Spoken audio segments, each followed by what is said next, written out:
Hola, un saludo muy especial a toda la iglesia de Más Vida, a todos los que están en este momento conectados desde Colombia. Y un saludo muy especial a sus pastores Andrés y Kelly Speaker, con quien nos une una hermosa amistad. Gracias por la invitación para poder compartir la palabra de Dios en este día.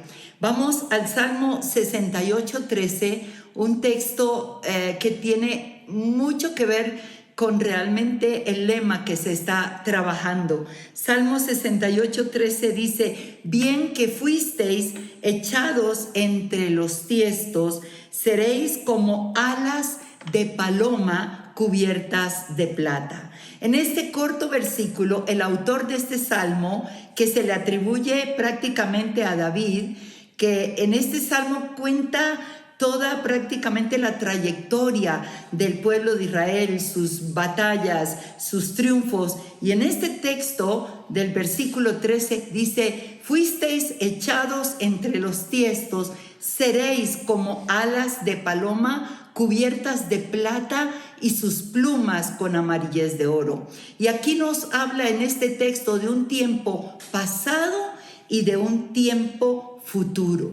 Fuisteis y seréis. Y es lo que realmente hoy quiero trabajar y compartir con cada uno de ustedes. Lo que ha pasado en tiempos atrás en nuestras vidas, pero también centrarnos en lo que Dios realmente tiene para el futuro. No podemos avanzar en nuestra maravillosa experiencia cristiana, en nuestro diario vivir, si realmente no cortamos con lo que queda atrás.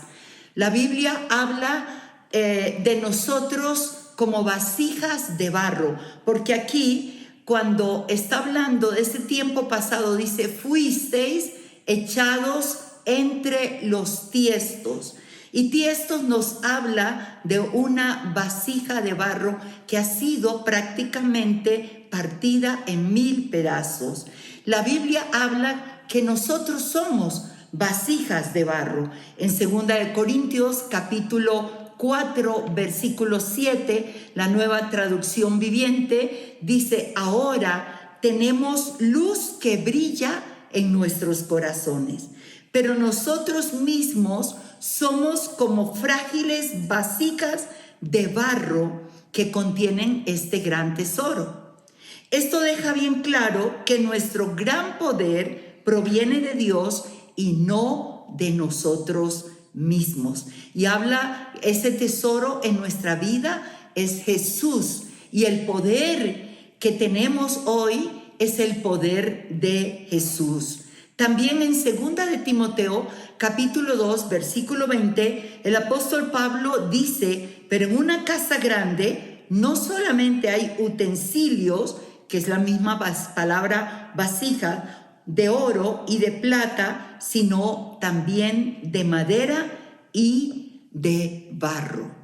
Y entonces, aquí el autor de este salmo está hablando de ese tiempo pasado, en lo que él estaba escribiendo respecto a la nación de Israel, en lo que hoy, aplicado a nosotros, tiene que ver con el tiempo pasado, lo que sucedió años atrás en la vida de cada uno de nosotros.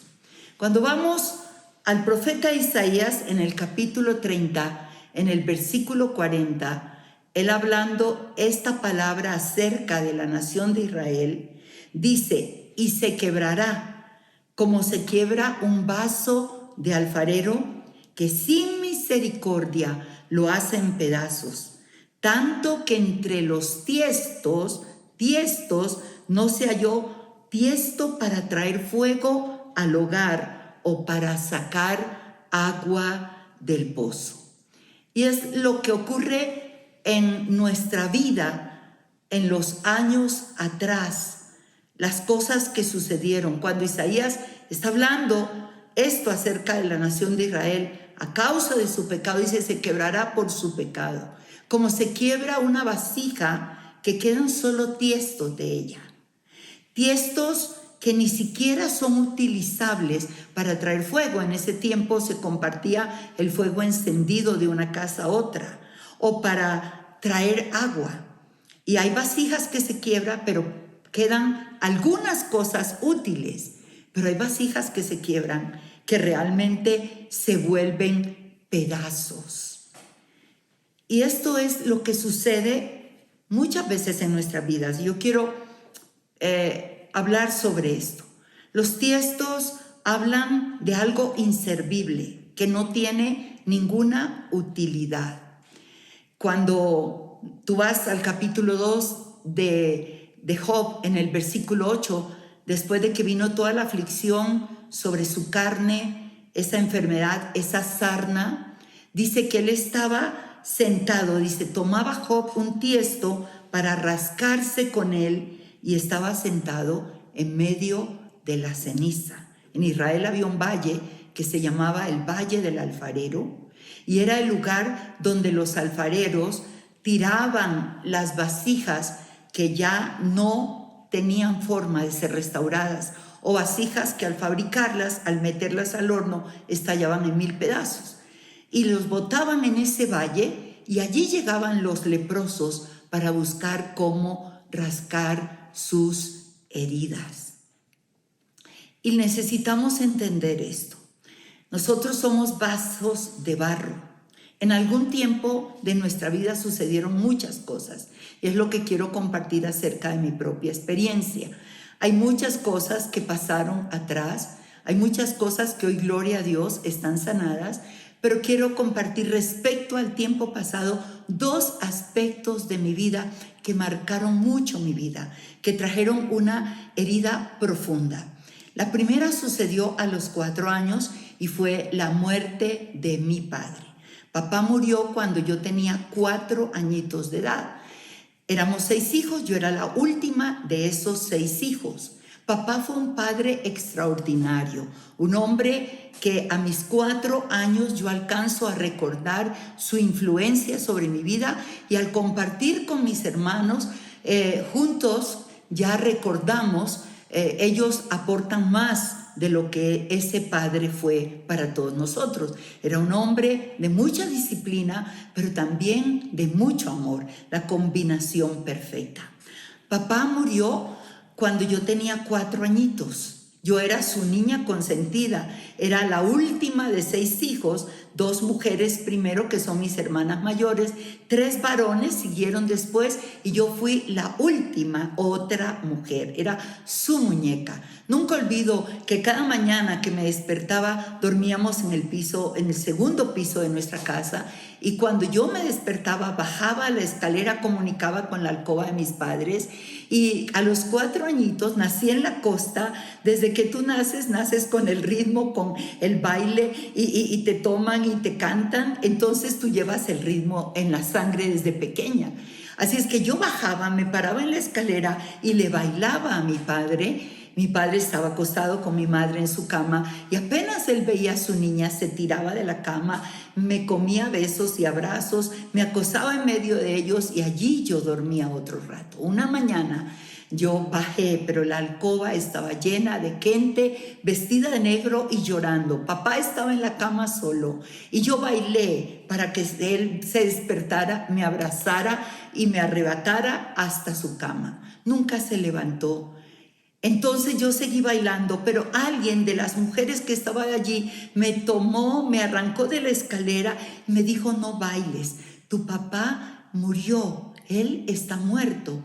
Y yo comencé a llorar junto con todos los que estaban llorando allí. Ella dijo algo para consolarme: no llores, él está en el cielo. Eso recuerdo, lo tengo palpable. Entonces, ¿qué sucedió después de eso? Cuando papá muere, nuestra casa quedaba a la orilla del mar, tenía un gran muelle, así es que por la tarde, cuando los atardeceres en la costa son maravillosos y las nubes toman el color rojizo y formas que tú alcanzas a mirar animales, formas de animales y todo, yo corría al muelle, yo levantaba mis ojos al cielo, yo miraba por todas partes porque supuestamente mi papá estaba en el cielo. Nunca apareció. tu padre está en el cielo. Pero nunca lo vi, hasta que me llegaba la noche y yo me tiraba en un rincón del muelle a llorar porque papá no estaba allí. Esa orfandad fue muy dura para mí, fue terriblemente dura y se acrecentó cuando a los 4 meses después de la muerte de mi padre, mamá estaba casi a punto de morir con una tifoidea, una fiebre tifoidea. Volví a ver la misma escena, el sacerdote con los santos óleos, la gente llorando. Eso fue un impacto durísimo. Y yo recuerdo que a esos 4 años, en un rincón yo llorando, yo decía, yo mejor me muero, no mi mamá. Pero gracias a Dios, mamá no murió. Pero mamá tuvo que levantarse, trabajar, luchar para sacar 6 hijos adelante. Así es que en ese tiempo la mujer no tenía muchas oportunidades como hoy la mujer puede tener de trabajo, de ser profesional. Mamá continuó con un negocio que tenía en un almacén, dedicada completamente a ver por eso para poder levantar 6 hijos. Entonces, tú llegas a crecer no solamente en una orfandad, sino en una soledad espantosa. Y a los 5 años y medio vino otro golpe que volvió tiestos mi vasija. 5 años y medio fui violada. Era una niña inocente. La persona que te viola te lanza toda su inmundicia, toda su suciedad. ¿Qué puede conocer una niña de 5 años y medio? Una violación terrible. No entiendes, no sabes, recibes una amenaza, no puedes decir nada porque te van a matar. Y allí tú te cierras. Esas 2 marcas fueron terribles en mi vida. Yo seguí creciendo, mamá logró salir adelante con su trabajo, pero hasta los 13 años vine yo a recordar lo que me había pasado. Por estando ya en el colegio, las compañeras comienzan a hablar de las cosas sucedidas y allí yo encuentro la gran verdad de que yo había sido violada y empiezo a recordar todo ese tiempo de esa niñez donde eso trajo, en medio de la orfandad, trajo una tristeza profunda y un sentir de culpabilidad, porque el que viola te lanza toda su inmundicia sobre ti. Y allí vino otro dolor. Bueno, pasó el tiempo. Dios me dio un esposo maravilloso, me casé a los 18 años y Dios, aunque no le conocíamos, estábamos todavía en el trasfondo de una religión tradicional, pero aunque no le conocíamos, yo puedo recordar que aún en medio de esos tiestos rotos, de esos pedazos, de un sentir de vida inservible, de un sentir de condenación, de culpa, de algo que tú no sabes, que puede saber una niña. En medio de todo eso, Dios estaba. Dios me dio un gran esposo, fue parte de mi sanidad, pero no total, pero fue parte de mi sanidad. De hecho, cuando veíamos películas que de pronto traían una escena de violación o algo, yo no quería ver eso, porque yo sentía como si yo hubiera propiciado todo eso. Yo sentía toda la suciedad y toda la maldad, y acompañada por muchos años de esa necesidad paternal. Este salmo habla de esa condición que yo viví, que trajo mucho dolor, que trajo mucha soledad, que trajo mucha culpabilidad, que trajo mucha vergüenza. Este salmo habla de fuisteis echados entre los tiestos, en el lugar inservible. Eso es lo que sentía acerca de mi vida. Pero gracias a Dios que este salmo no se queda en el pasado. Habla de un futuro, seréis. Y la descripción de seréis en el futuro es maravillosa. Dice, seréis como alas de paloma. Y cuando pienso en alas de paloma, pienso en libertad. De una paloma que vuela con libertad. Qué hermoso, ¿cierto? Alas de paloma, cubiertas de plata. David también En el Salmo 55, versículo 6 dijo: ¿quién me diese alas como de paloma? Volaría yo y descansaría. Y en tiempos de aflicción uno llega a decir: quisiera volar lejos, donde nadie me viera, quisiera ir al fin del mundo. Y David sintió eso en medio de sus duras experiencias, que también fueron como tiestos. Y entonces aquí dice el salmista: pero al futuro Dios tiene cosas maravillosas. Seréis como alas de paloma. Seréis personas que experimenten la libertad. La obra del enemigo es robar, matar y destruir. Jesús dijo: pero yo he venido, en Juan 10:10, para que tengan vida y la tengan en abundancia. Seréis como alas de paloma. Habla de libertad. Habla de volar en libertad. 9 años después de casada, conocí al Señor Jesucristo como mi Salvador personal. Y comenzó a suceder esto. Comenzó a suceder este sentir de libertad. Jesús, vez tras vez en su ministerio, cuando llegó frente a mujeres atadas, como la mujer de flujo, que estaba encorvada, cuando él llegó a la sinagoga y le dijo: mujer, sé libre, eres libre. Él es el único que puede darnos esa libertad para volar, para que esa ceniza, esos tiestos, eso que nos echó en cenizas, pueda ser cambiado por gloria, como alas de paloma. Y a los 29 años tenía yo 28 años cuando conocí al Señor como mi Salvador personal. De una manera muy sencilla, no fue en una iglesia, realmente fue en una reunión que me comenzaron a hablar. Una persona que hacía 8 días había conocido a Cristo, al día siguiente me llevó a los pies de Cristo. Al día siguiente yo llevé 2 de mis mejores amigas a los pies de Cristo y éramos 4 que no conocíamos mucho del Señor, pero un pastor evangélico, el pastor de mi empleada que tenía en casa, vino para hablarnos en qué consistía lo que habíamos hecho. Le advertimos que no nos cambiara de religión. Ese hombre fue sabio, ese hombre fue amoroso, se sentaba cada martes con nosotros en el comedor de nuestra casa para con esta palabra explicarnos. La primera vez que él llegó, nos explicó en qué consistía haber recibido a Jesús en nuestros corazones como nuestro Salvador personal. Y él nos explicó y luego dijo esto: por eso desde ahora ustedes le han entregado su vida al Señor, le pertenecen a Dios, y desde ahora ya ustedes no van a hacer su voluntad, sino la voluntad de Dios. Yo pregunté: ¿y cómo puedo saber cuál es la voluntad de Dios? Para una mentalidad religiosa tradicional, donde Dios está allá y donde para llegar a Dios hay que usar de muchos intermediarios, no cabía eso. Y entonces él realmente explicó y dijo: ustedes ahora, según el Evangelio de Juan capítulo 1, verso 12, dice que a todos los que le recibieron, a los que creen en su nombre, y él le menciona esto, son llamados hijos de Dios. Y él comienza a explicar: ahora ustedes son hijas de Dios, Él es su Padre. Mire lo que Dios comienza a hacer ahí. Él es su Padre y Él empieza a decir esto: ahora ustedes tienen que conectarse con su Padre.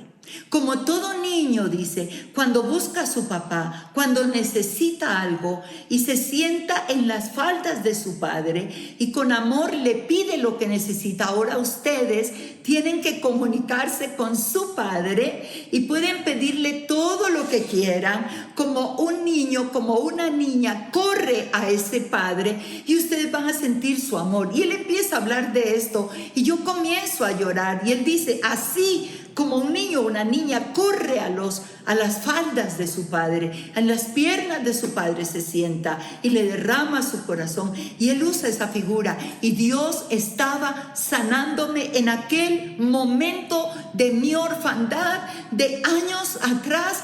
No me hicieron una sanidad emocional, no me hicieron liberación de orfandad. No, en aquel momento yo comienzo a llorar porque ese era mi padre.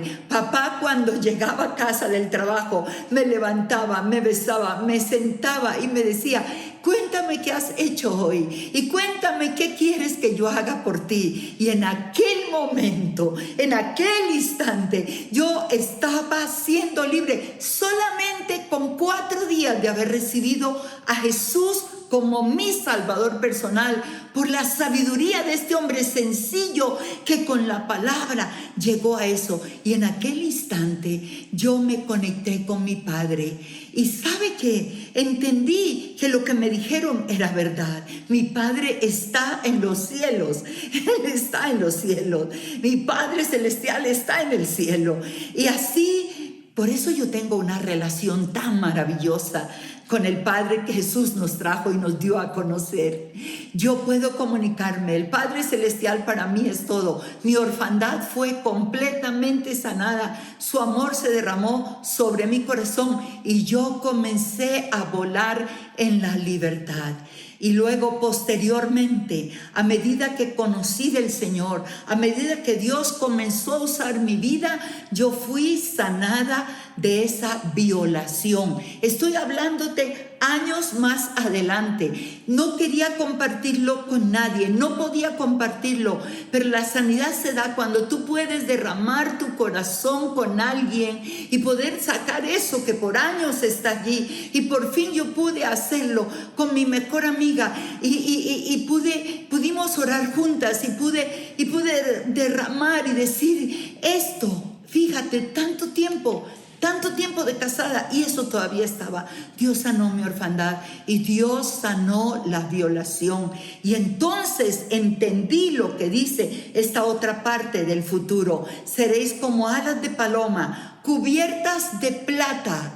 Porque plata habla de la redención. Plata habla de redención. 30 monedas de plata fue por lo que vendió Judas al Señor.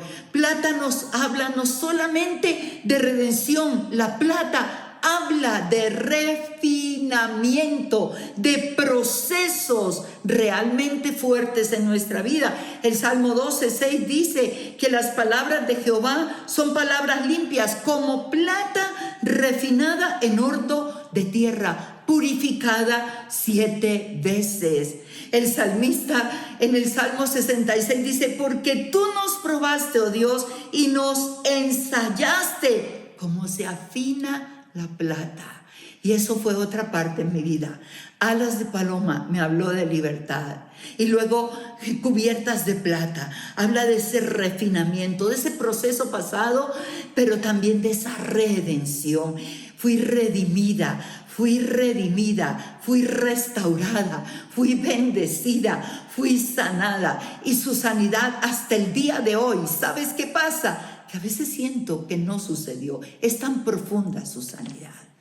Pero ese versículo 13 da la tercera característica del futuro.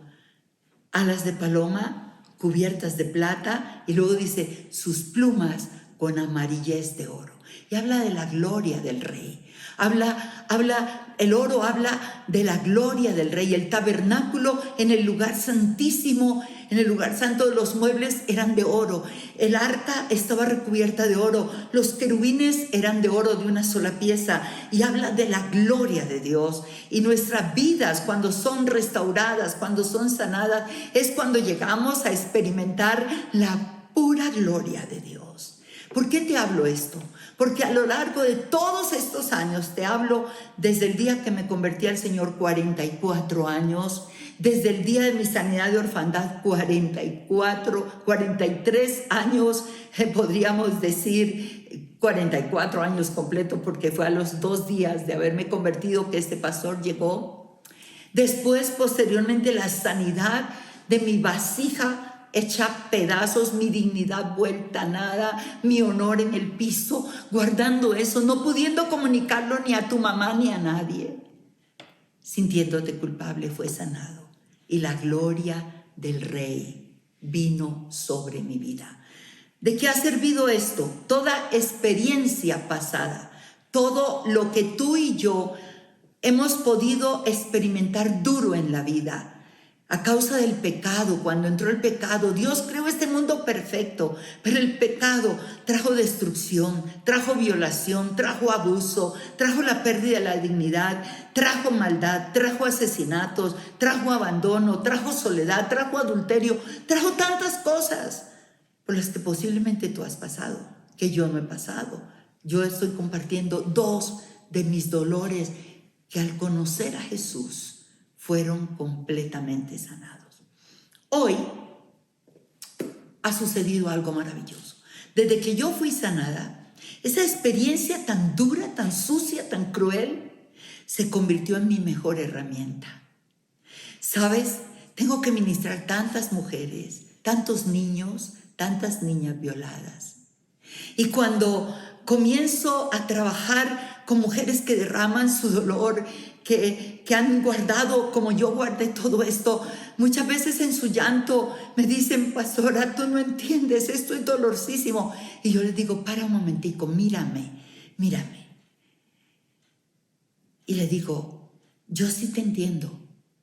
Y le respondo: tú me estás contando de una violación que sufriste a los 12 años. Yo la sufrí a los 5 años y medio. Y esta mujer que ves aquí, que refleja la gloria de Dios, fue sanada por mi Cristo maravilloso. Él vino para sanar no solo toda la enfermedad, sino toda dolencia. La hermosa descripción que Isaías 61 hace de la unción del Mesías. Él dijo que el Espíritu de Dios estaba sobre él y que él vino a vendar y a sanar los corazones quebrantados. Y cuando ellas escuchan eso, o cuando un niño, yo lo puedo entender, una niña, yo puedo entender que tiene que lanzar una mentira para dar explicación de aquello que le descubrieron, porque el abusador te intimida y te asusta y te calla. Entonces tengo toda la experiencia para poder trabajar en las vidas de otro. Y entonces puedo decir: Señor, gracias, que hoy puedo compartir de tu gloria a estas vasijas hechas pedazos. ¿No es Dios maravilloso? Todo el dolor en Él se cambia en gozo. Toda la enfermedad emocional, física, todo lo que has vivido, la ruina, la enfermedad se cambia en sanidad. La ceniza se cambia en gloria. El dolor se cambia en experiencias de gozo y de alegría. Él vino para darnos salvación, sanidad, liberación, restauración. Es por eso que hoy yo quiero terminar este hermoso tiempo haciendo 2 clases de oración. Una oración quiero hacer por todas aquellas personas que en este momento están escuchando este mensaje, lo que fue mi experiencia de dolor, pero también mi experiencia de sanidad. Si Dios lo hizo conmigo, lo puede hacer contigo. Lo único que necesitas es lo que yo recibí al Salvador. Si tú vienes a Él, Él va a perdonar tus pecados, Él también va a sanar tus heridas y Él va a darte liberación y te convertirá en una vasija útil. Él, como dijo Pablo, Él entrará en nosotros por su Espíritu y su poder estará en nosotros y te convertirás en un discípulo y harás otros discípulos. Es tan sencillo. Permíteme hacer una oración si estás dispuesta, allí donde estás, en el lugar donde estás. Por un momento cierra tus ojos y repite conmigo esas palabras con todo tu corazón y dile: Señor Jesucristo, necesito un Salvador. Por eso vengo a ti. Creo que tú moriste en la cruz del Calvario por todos mis pecados. Hoy yo te pido perdón por todos mis pecados, por toda mi desobediencia, perdón por todo lo que he cometido contra mi vida y contra la vida de otros. Te pido que hoy tu redención venga sobre mí y la sangre que derramaste en el Calvario hoy venga sobre mi corazón y limpie mi vida de pecado. Y por tu Espíritu tú entres a mi corazón, te rindo todo lo que soy y todo lo que tengo. Creo en ti, Señor, y desde ahora te confieso como mi Señor y mi Salvador personal. ¡Wow! ¡Qué hermoso! Ahora tengo que decirte que en este momento que tú has recibido a Jesús, has pasado a ser que hijo, hija de Dios, como me lo dijo el pastor que me discipuló. Ahora eres hijo, hija de Dios, y ahora necesitas empezar a caminar con Él. Y cierro con la segunda oración, por todas aquellas personas que vivieron experiencias similares a las que yo viví. Esto que estoy hablando acerca del dolor de mi pasado, de las heridas profundas de orfandad, de violación o cualquier otra clase de herida, de rechazo, de abandono, de tantas cosas que experimentamos. Solo permíteme orar para que Dios pueda llegar a tu corazón y sanar, y tú puedas cortar, como corté yo, el dolor del pasado para recibir el gozo del futuro. Señor, te damos tantas gracias que tú nos entiendes, porque tú viniste a esta tierra, tú te hiciste hombre, hombre perfecto, sufriste heridas desde el vientre de tu madre por todo lo que se hacía alrededor, el temor de María, tantas cosas, las experimentaste, tenías que experimentarlas para podernos entender, pero luego naciste, creciste, fuiste a tu ministerio y al final fuiste a la cruz, y en esa cruz tú pagaste el precio por todo para poder darnos libertad, sanidad y restauración. Te pido, Señor, que tú toques cada vida que ha sido abusada sexualmente, que ha sido violentada. Señor, ese dolor tan profundo, yo te pido que allí donde cada vida se encuentre, tú puedas tocar allí, porque tú estás aquí conmigo y estás allá, y puedas restaurar esos tiestos, esos inservibles tiestos que hoy te los entregamos, tú puedas tomarlos y restaurar cada vasija que fue golpeada en el nombre de Jesús. Amén. Dios les bendiga grandemente.